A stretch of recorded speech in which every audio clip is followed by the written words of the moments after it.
Muy buenas tardes a todos y a todas. ¿Se escucha bien? Sí.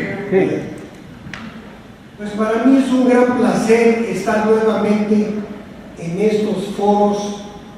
Ya lo estuve hace 6 años, hace 3 años, hace 12 años, en fin, soy un poco un veterano de estas reuniones y el hecho de dar la bienvenida a los observadores extranjeros que nos hacen favor de acudir a México a observar nuestras elecciones.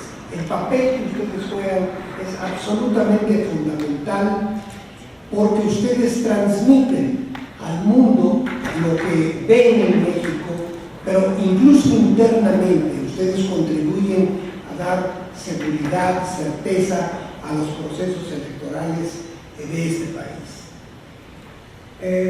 Me felicito de estar nuevamente con mi amiga de tantos años, Marta García Alvarado, quien hoy ocupa una secretaría que yo tuve el privilegio de ocupar antes.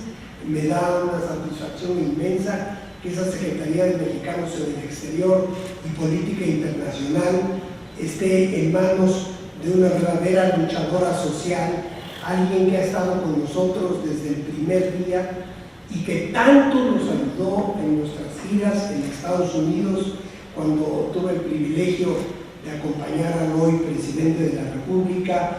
El trabajo organizativo que ella hizo fue invaluable, de modo que por eso me da tanto gusto estar nuevamente en esta compañía. ¿Y qué decir de mi viejo amigo? Bueno, no es que sea viejo, es algo más joven que yo, pero de muchos años también, colaborador en muchas luchas y en muchos escenarios distintos a lo largo de los últimos que serán 12, 15 años. Yo pensé que quizá a ustedes quienes vienen del exterior les podría ser útil primero que yo les dé una muy apretada síntesis de algunos elementos que yo considero que son esenciales dentro de lo que hemos podido lograr en estos casi 2 años y medio en que Morena ha estado en el poder y el licenciado López Obrador ha sido presidente de la República. Por supuesto, esta enumeración que voy a hacer de algunos elementos, algunas cosas que yo pienso que ya al día de hoy son logros reales, no excluye que haya otros, es simplemente, como digo, una muy apretada síntesis y con el elemento de subjetividad que tiene cualquier elección que uno hace cuando tiene uno muchos elementos que juzgar, pues uno escoge los que a uno le parecen más importantes. Y una vez hecha esta pequeña síntesis, quiero hablarles un poquito de lo que enfrentamos el domingo próximo y de hecho lo que hemos venido enfrentando ya a lo largo de toda esta campaña, es decir, desde principios de año. Si me permiten, entonces procedo con estos elementos que ya son una realidad del México de hoy y que no lo eran apenas hace 3 años. Ha habido un incremento en México del salario mínimo de alrededor del 60%. Esto es algo absolutamente inusitado en nuestra historia y como ustedes comprenderán, no solamente es algo importante para aquellos que reciben el salario mínimo, sino también para la economía en general, puesto que esto pone en movimiento, ayuda a movilizar la economía. Luego, algo que a mí me parece fundamental, que quizás no tuviera que escoger 2 o 3 elementos, mencionaría este. Ya las grandes corporaciones y algunos de los mayores capitalistas de este país tienen que pagar impuestos. Esto que parece obvio, parece una obviedad, pues no fue el caso durante décadas y décadas en México. Incluso yo creo que se podría argumentar que el gran capital en México nunca ha sido tasado, nunca ha pagado la suficiente cantidad de impuestos, es decir, impuestos que estén relacionados con el monto de los recursos que manejan y de los dividendos que ganan anualmente. Entonces, la exención de impuestos, mejor dicho, para ser precisos, la condonación de impuestos que antes hacían los presidentes de México a favor de determinadas empresas o empresarios en lo individual, es ya un hecho del pasado. En el Senado de la República y desde luego en la Cámara de Diputados pudimos aprobar cambios en la ley que, como digo, exigen este pago de impuestos. La paridad de género es otra cosa que me parece un cambio enorme que se ha dado en México en estos años. Desde que trabajábamos en el partido hace 10, 12, 14 años, siempre procuramos que las mujeres tuvieran un papel esencial en los cargos de dirección, es decir, no solo en la membresía, sino en los cargos directivos del partido. Una vez que Andrés Manuel López Obrador llega a la presidencia, él anuncia un gabinete paritario con igual número de hombres y mujeres, hecho inédito también en nuestra historia. Yo creo que son muy pocos los países del mundo que pudieran enorgullecerse de un hecho así.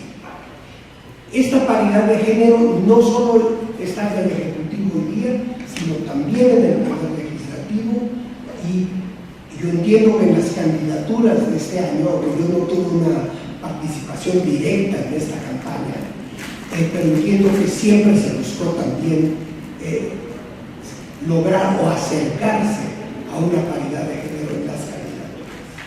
También la forma en que el presidente de la República se comunica con la sociedad. Nosotros veníamos de una realidad en que el presidente se aislaba en la residencia que era conocida entonces como Los Pinos y tenía un mínimo contacto con la población general, salvo en aquellas ocasiones perfectamente orquestadas por el partido oficial y por el Estado Mayor, en que se atraía a gente hacia el presidente, pero esas eran ocasiones meramente formales, eran cuestiones que yo calificaría incluso de teatrales. Hoy el presidente de México se comunica todos los días, 7 días a la semana, con la población, y también cualquier periodista, cualquier miembro de los medios de comunicación, sea de la dirección ideológica que sea, puede hacerle preguntas, increparlo, hacerle precisiones, en fin. Hay esta comunicación fluida y diaria que ocurre por primera vez en nuestra historia. Por darles un solo ejemplo, el anterior presidente de México tuvo 2 conferencias de prensa en todos sus sexenios. Ahora el presidente tiene 7 a la semana. La disminución del costo del gobierno, y eso incluye al Poder Legislativo. En el año 2018, si mal no recuerdo, la presidencia de la República le costó al país más de 3,000 millones de pesos. Creo que fue alrededor de 3,500 millones de pesos. Para el año 2019, el primero del actual gobierno, esto se redujo a 780 millones de pesos. Esto es una expresión simbólica de lo que nosotros llamamos aquí la austeridad republicana que el presidente y Morena han impuesto a lo largo y a lo ancho de la administración. Yo reto a nuestros adversarios y enemigos, porque yo sí creo, en esto difiero con el presidente, yo sí creo que además de adversarios tenemos enemigos, y enemigos acérrimos. Bueno, pues yo reto a cualquiera de ellos a que me dé los nombres de cualquier ciudadano o ciudadana mexicana que haya sido apresado, agredido, por ejemplo en manifestaciones públicas por las Fuerzas Armadas o policíacas, y mucho menos que haya sido asesinado. Y veníamos de un país en que ustedes, aunque no sean mexicanos, seguramente habrán oído de la gran matanza, así le llamo, de 1968 en Tlatelolco, del Jueves de Corpus en junio de 1968, 70, en fin, veníamos de una tradición de gobiernos represores. Y por primera vez, yo diría desde el establecimiento de la República, desde principios del siglo XIX, tenemos un gobierno que, insisto, no ha reprimido, no ha detenido, ni mucho menos asesinado a sus propios ciudadanos. Es muy posible que ustedes hayan oído ya de los programas sociales. Hay varios, quizá los más notorios son el de ayuda a personas de la tercera edad y las becas para jóvenes. Bueno, yo tengo la satisfacción de que en el Poder Legislativo ya pudimos elevar a rango constitucional estas reformas. De modo que para cualquier gobierno futuro va a ser sumamente difícil, y yo quisiera ver qué gobierno futuro se atreve a sacar de la Constitución, a eliminar como derecho de todos los ciudadanos y ciudadanas estos apoyos y estos programas sociales. Por primera vez en nuestra historia, también ciertamente en nuestra historia republicana, se ha eliminado el fuero, tanto del presidente de la República como de los miembros del gabinete y de los legisladores. Ya no tenemos fuero. Yo, como senador de la República, no tengo fuero y estoy en las mismas condiciones que cualquier ciudadano o ciudadana, cosa, insisto, inédita en nuestra historia. Luego, la corrupción y el fraude electoral, el combate a estos vicios históricos que hemos tenido en México, también ya tiene rango constitucional. En el Poder Legislativo pudimos colocar como parte de la Constitución el combate a estos flagelos, y ahora sin siquiera tener derecho a prisión preventiva. Inmediatamente serán arrestados y apresados quienes incurran en fraude electoral o en actos de corrupción. Y algo quiero mencionarles que me parece a mí que sintetiza los propósitos y la naturaleza del actual gobierno. En marzo del año próximo, el presidente de la República se someterá a un referéndum revocatorio. De nueva cuenta, por primera vez en nuestra historia y en la historia de muchísimos países. Habría que ver, yo no he hecho el estudio, pero dudo que haya países donde a mitad de su periodo para el que fue electo, el jefe del Estado se someta a un referéndum revocatorio. En fin, esto es para mencionar algunos de nuestros logros, y es en el contexto de esto que acabo de mencionar que enfrentamos lo que viene el domingo próximo, las elecciones de este domingo. ¿Por qué? Porque la derecha mexicana, y aquí me quisiera detener un poquito porque creo que esto es muy importante que ustedes lo perciban. En México siempre, desde el establecimiento de la República, desde principios del siglo XIX y aún desde la segunda mitad del siglo XVIII, ha existido un partido que tradicionalmente se ha llamado la Reacción Mexicana. Es la derecha mexicana, la vieja derecha mexicana, que es la misma que destruyó y mató a Hidalgo y a Morelos, que resistió al presidente Juárez, que luego derrocó y asesinó al presidente Madero con ayuda extranjera. Enseguida se opuso a las acciones y a los propósitos del general Cárdenas. Es decir, casi todos los grandes, o yo diría que todos los grandes hitos de nuestra historia independiente han tenido a una oposición férrea desde la derecha, y esto es lo que llamamos nosotros la reacción a México. Esto es lo que enfrentamos el próximo domingo. Porque esa reacción no quiere desprenderse de los privilegios, algunos de los cuales acabo de enumerar. Quieren regresar al México de los privilegios, donde el presidente de la República atendía únicamente a los grandes empresarios, a la clase política, en fin, a las élites que a mi juicio han explotado a América Latina durante al menos 500 años. Es un asunto muy serio. Esta derecha mexicana no acepta los cambios de los 2 últimos años, de los 2 y medio últimos años, y quieren detener la cuarta transformación del país.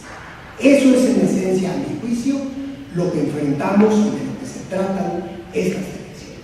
Vamos a permitir que el partido de la reacción impida las transformaciones que vienen, porque desde luego, si se ratifican nuestras mayorías en la Cámara de Diputados y en las gubernaturas, entonces tendremos mejores condiciones para proceder con lo que falta de reformas, que son muchas, porque lo que se ha logrado es una parte de todo un proyecto, de un programa que requiere de 6 años para su realización. Cuando hablo de esos logros que ya acabo de señalar, no quiero con ello darles a ustedes la idea de que pienso que todo ha sido perfecto, que no ha habido fallas. Por supuesto ha habido fallas, a veces errores. ¿Por qué? Porque todos los gobiernos se enfrentan a la realidad de llevar a cabo sus propuestas una vez que están en el poder, lo cual no es fácil. Pero además, porque todos los gobiernos del mundo están constituidos por seres humanos, y los seres humanos cometemos errores. Yo los cometo diario. Entonces, no tendría un gobierno o un presidente de la República por estar exento de esta condición humana. Pero no dejemos que los errores que puede haber habido y que ha habido obscurezcan el panorama general de lo ya logrado y lo que está por lograr. Esa derecha mexicana se ve en el caso del México de hoy complementada por algunos intelectuales orgánicos que diariamente, cotidianamente sabotean a este gobierno. ¿Por qué lo hacen? Hay muchas razones y podríamos hablar de esto durante horas, pero hay una esencial que hay que señalar y que es muy importante que quienes no viven en México conozcan, porque ya no pueden hacer negocios con el presidente de la República. Muchos de esos intelectuales orgánicos hicieron negocios con los presidentes. Entonces, naturalmente, siempre encontraban la manera de justificar el status quo anterior a 2018. Eso se acabó. Los pinos ya no existen y el presidente ni siquiera los recibe. Eso es algo que ellos no pueden tolerar. Y por eso las difamaciones y las distorsiones que expresan diariamente contra el presidente de la República y contra Morena. Sus intereses han sido dañados lo mismo que los de algunos de los mayores empresarios que no pagaban impuestos y que obtenían toda clase de canonjías de los presidentes. La cuestión de los partidos de oposición. Ahí mi opinión está dividida. Por un lado, me parece que la alianza del PRI, el PAN y el PRD es algo nauseabundo, me da asco, porque niega toda la trayectoria anterior supuesta de esos partidos, ¿verdad? Cuando se unen para obstaculizar y para frenar la transformación de México, están demostrando algo que el presidente de la República ha dicho por años, y lo hemos repetido, que son lo mismo, que son esa clase política que subyugó a México durante décadas. Entonces, desde ese punto de vista me da gusto que se hayan aliado, porque así han mostrado su verdadera cara y le están dando la razón por la existencia misma de esa alianza a Andrés Manuel López Obrador, que siempre dijo los tres son lo mismo.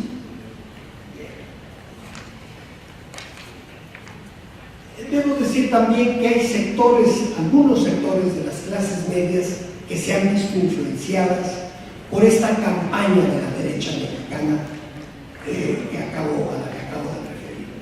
Eso es lamentable. Yo espero que hagan a un lado esta propaganda furibunda de la derecha mexicana y que se den cuenta de cosas tales como, por ejemplo, lo que mencionaba hace un rato. Nunca las mujeres han tenido la participación política ni la igualdad de condiciones que han tenido en este gobierno. Y todavía hay grupos que dicen que este gobierno está poco interesado en las causas feministas. Pues los hechos nos desmienten diariamente. No hay más que mirar el gabinete o la composición de las cámaras actuales. En fin, ese es el contexto en que enfrentamos estas elecciones. Yo también creo que a pesar de estas campañas difamadoras y distorsionadoras, Morena va a ganar. Yo espero que con un margen importante, no por otra cosa, sino porque tenemos todavía una agenda muy importante que sacar adelante en los próximos 3 años y medio. Muchísimas gracias.